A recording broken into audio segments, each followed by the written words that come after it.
প্রিয় শিক্ষার্থীবৃন্দ, নবম দশম শ্রেণীর শিক্ষার্থীবৃন্দ, অনলাইন ক্লাসের পক্ষ থেকে তোমাদের শুভেচ্ছা। আশা করি তোমরা সবাই ভালো আছো, আমিও ভালো আছি। আজ করোনাকালীন এই ক্রান্তিকালীন সময় বর্তমান আওয়ামী লীগ সরকারের দূরদর্শিতার ফলস্বরূপ আজকের এই অনলাইন ক্লাসে আমরা উপস্থিত হয়েছি। কারণ দীর্ঘদিন পর্যন্ত ছাত্রছাত্রীদের পড়াশোনা বন্ধ হয়ে আছে এই দুর্যোগের কারণে। তাই আজকে তোমাদের সামনে আমি উপস্থাপিত হয়েছি নবম দশম শ্রেণীর সাধারণ বিজ্ঞান বিষয়ের প্রথম অধ্যায়ের একটা টপিকস নিয়ে, যেটা তোমরা জানতে পারলে তোমরা উপকৃত হবে। এবং এখান থেকে সাধারণত তোমাদের পরীক্ষায় একটা প্রশ্ন থাকে এবং অনেকেই দেখছি এই প্রশ্নটা তোমরা ভুল করো, আবার কিছু সঙ্গে সঠিকও করো। আজকে আমার ক্লাসের সাথে যদি তোমরা সংযুক্ত থাকো তাহলে আমার বিশ্বাস তোমাদের আর ভুল হবে না এবং সম্পূর্ণ নাম্বার তোমরা এই পাঠের যদি পরীক্ষা আসে তাহলে পাবে। আজকে তোমাদের সম্মুখে আমরা সাধারণ বিজ্ঞান বইয়ের প্রথম অধ্যায়ের বিএমআই নির্ণয়ের জন্য আমি তোমাদের অনলাইন ক্লাসে আমি আসছি।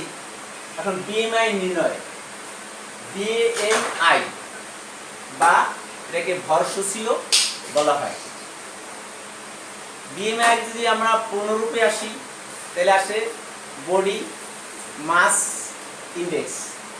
এখানে তোমরা দেখো বিএমআই পূর্ণরূপ হবে বডি মাস ইন্ডেক্স, অর্থাৎ দেহের ভরসূচি। আচ্ছা, পৃথিবীতে আমরা যখন জন্মগ্রহণ করছি, আজকে তোমাদের সামনে আমি এই ক্লাস নিতেছি। আমি যখন জন্মগ্রহণ করছি তখন আমি এত বড় ছিলাম না, বা এই জ্ঞানও আমি অর্জন তখন করতে পারি না। কালের বিবর্তনে বা সময়ের পরিবর্তনে আজ আমি তোমাদের অনলাইন ক্লাসে জ্ঞান অর্জন করছি। আমিও এক সময় ছোট ছিলাম, মানব শিশু জন্মের পর থেকে শৈশব, কৈশোর, যৌবন এ ধাপে ধাপে পদার্পণ করে এবং শারীরিক মানসিক বৃদ্ধি সাধিত হয়। মানুষ শৈশবকাল থেকে কৈশোরে পদার্পণ করে, কৈশোর থেকে যৌবনে পদার্পণ করে এবং এই পদার্পণগুলোর একটা নির্দিষ্ট সময় আছে এবং এই সময় মানুষের বৃদ্ধি, শারীরিক বৃদ্ধি সাধিত হয়। তাই মানুষের 20 থেকে 24 বছর পর্যন্ত মানুষ শারীরিকভাবে বৃদ্ধিপ্রাপ্ত হয়। এরপরে আমরা যে খাদ্য খাবার খাই, এই খাদ্য খাবারের ফলস্বরূপ আমাদের শরীরে যে ক্ষয় সাধিত হয়, ক্ষয় পূর্ণ হয় এবং শরীরের রোগ প্রতিরোধ ক্ষমতা বৃদ্ধিপ্রাপ্ত হয় আমরা যে খাবার খাই তা দিয়ে। আজ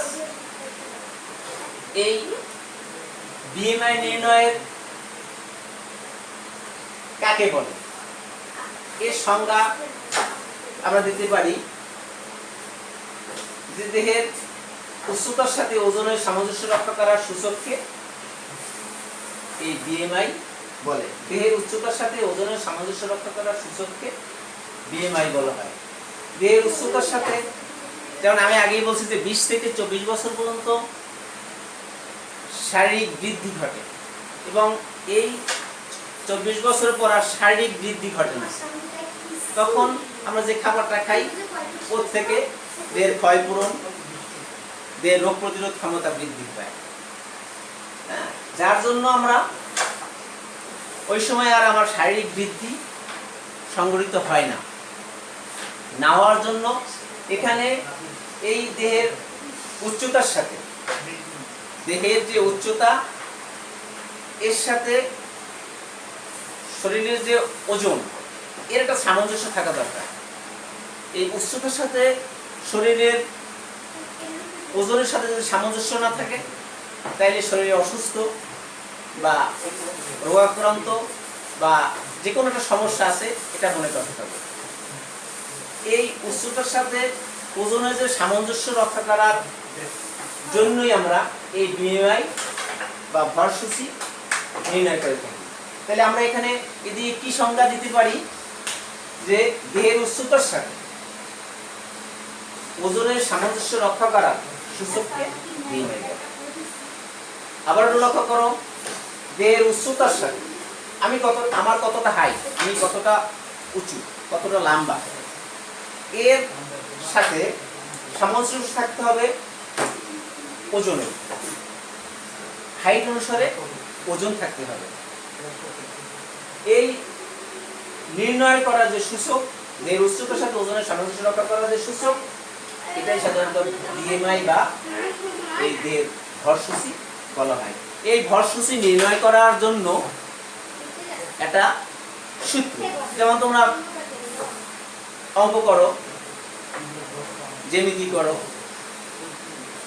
সবখানে কিন্তু কিছু সূত্র তোমরা প্রয়োগ করো। যেমন বীজগণিত করতে গেলে সেখানে বীজগণিতের কিছু সূত্র ব্যবহার করো অঙ্ক মিলানের জন্য। এখানেও এই BMI নির্ণয়ের জন্য একটা সূত্র আছে। সূত্রটা কি দেখো, BMI নির্ণয়ের সূত্র হলো দেহের ওজন ভাগ দেহের উচ্চতা। আর দেহের ওজনটা আমরা নির্ণয় করার জন্য এর পরিমাপক হিসাবে কেজি এবং দেহের উচ্চতা বর্গ, মানে উচ্চতার স্কয়ার, যেটা মিটারে এককে আমরা প্রকাশ করি। তাহলে BMI নির্ণয়ের সূত্রটা কি, দেহের ওজন ডিভাইড বাই দেহের উচ্চতা বর্গ। অর্থাৎ দেহের ওজন দেহের উচ্চতা বর্গ দিয়ে ভাগ করলে যে ফল হবে সেটি হবে সেই ব্যক্তির BMI বা ভরসূচি। দেহের ওজনের দেহের উচ্চতা বর্গ দিয়ে ভাগ করলে যে ফল হবে সেটি হবে সেই ব্যক্তির BMI বা ভরসূচি। এখন প্রিয় শিক্ষার্থীবৃন্দ, আমি একটা গাণিতিক ব্যাখ্যার মাধ্যমে তোমরা এটা বোঝানোর চেষ্টা করো। একটু লক্ষ্য করো, আমি ব্ল্যাকবোর্ডে একটু মুছে নিই।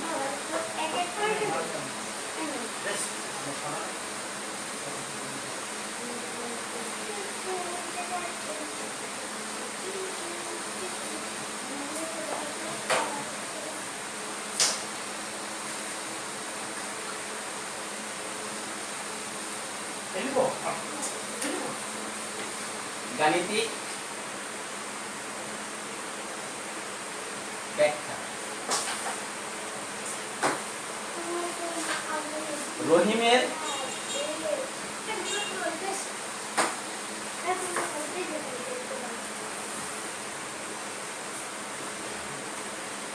দেহের উচ্চতা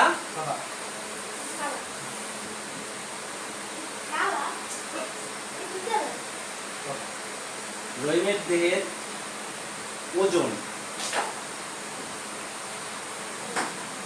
যদি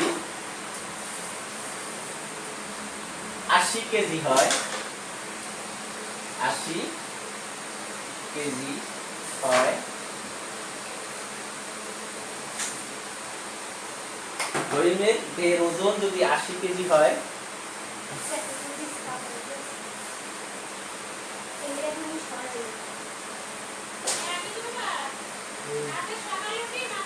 রহিমের দেহের ওজন যদি 80 কেজি হয় এবং উচ্চতা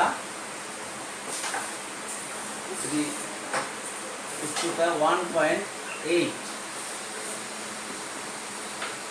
মিটার হয়,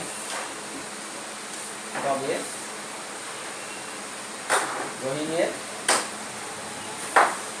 BMI বা ভরসূচি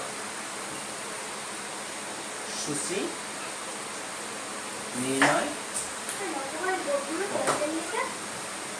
এখন এই রহিমের দেহের ওজন যদি 80 কেজি হয় এবং উচ্চতা যদি 1.8 মিটার হয়, তবে রহিমের BMI বা ভরসূচি নির্ণয় করো।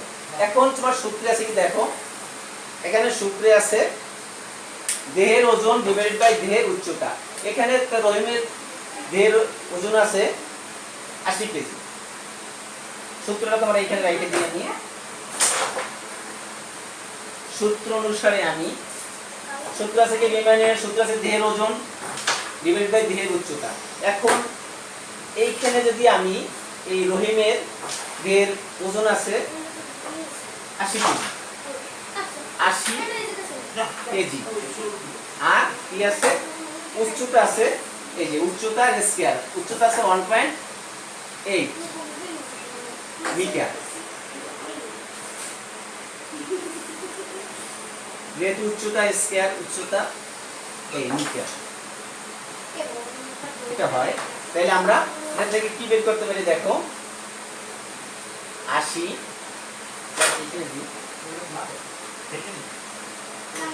সমান সমান 80 কেজি ডিভাইডেড বাই 108 গুণ 108, যেহেতু এটা স্কয়ার 1.8 ইনটু 1.8, তাহলে কি আসে দেখো, এখানে আসে 80 ভাগ 1.1 সমান 3.24। এটা যদি ভাগ দেওয়া হয় তাহলে আসে 24 বার ক্যালকুলেট করো 24.7। এখানে দেখো 24.7, তাই এখানে রহিমের দেহের ওজন 80 কেজি হয় এবং উচ্চতা যদি 1.8 মিটার হয়, তবে রহিমের বিএমআই বা ভরসূচি হবে কত, 24.7। তাই রহিমের ভরসূচি হবে 24.7। এভাবে তোমরা যদি প্রত্যেকের ক্লাসের প্রত্যেকের তোমরা ভরসূচি বের করতে পারবা, এবং এই বিএমআই থেকে যদি কোনো প্রশ্ন আসে তাহলে তোমরা এইভাবে যদি লেখো তার সঠিক নাম্বার তোমাকে এক্সামিনার দিবে এবং তুমি পূর্ণ নাম্বার পাবে। আমি আজকে এ পর্যন্তই। স্বাস্থ্যবিধি মেনে চলে তোমরা ঘর থেকে বের হলে স্বাস্থ্যবিধি মেনে চলবা এবং ঘরে থেকে পড়াশোনা করবা, এই আশা ব্যক্ত করে সবাইকে ধন্যবাদ দিয়ে আজকের ক্লাস শেষ করছি। সবাই ভালো থাকো, ধন্যবাদ।